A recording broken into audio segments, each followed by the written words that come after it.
Good morning, St. Francis, and Merry Christmas.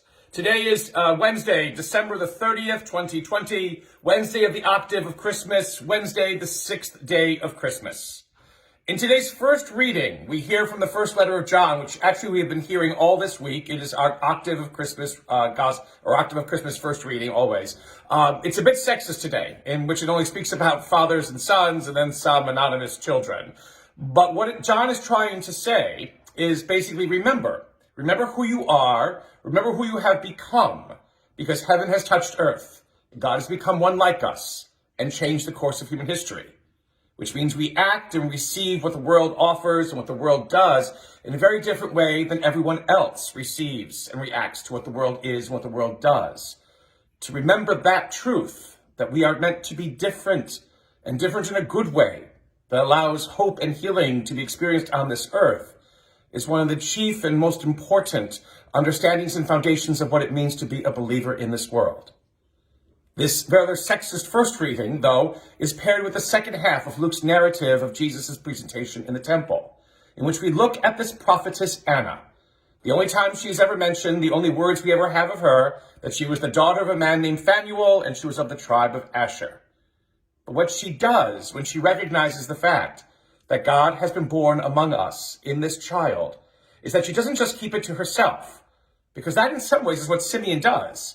Simeon asked God to remain alive until he saw the redemption of Israel in this child born, then thanks God for having kept him alive, and then he dies.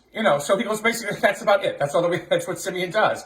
Anna, although she is 84 and she is still in the temple running around and trying to find the Messiah, finally finds him, goes off now and begins to proclaim him to all and to any who will listen.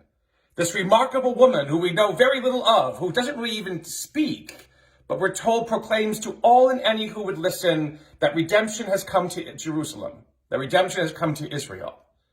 That is the true mark of a person who dares to believe in this world, is someone who, once they have received the understanding of who and what God is for us, and how this Emmanuel has been born for us, goes out and tells any and all who will listen that this remarkable thing has happened and life is changed forever.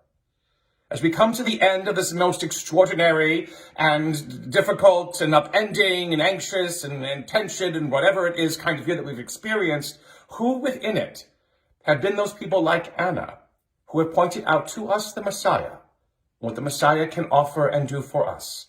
How have they done that? How have we received it? And what difference has it continued to make, or can it make, or will it make in our lives?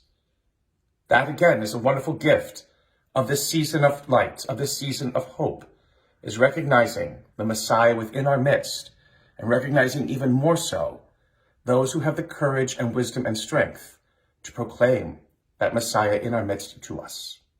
And may the Lord give you peace.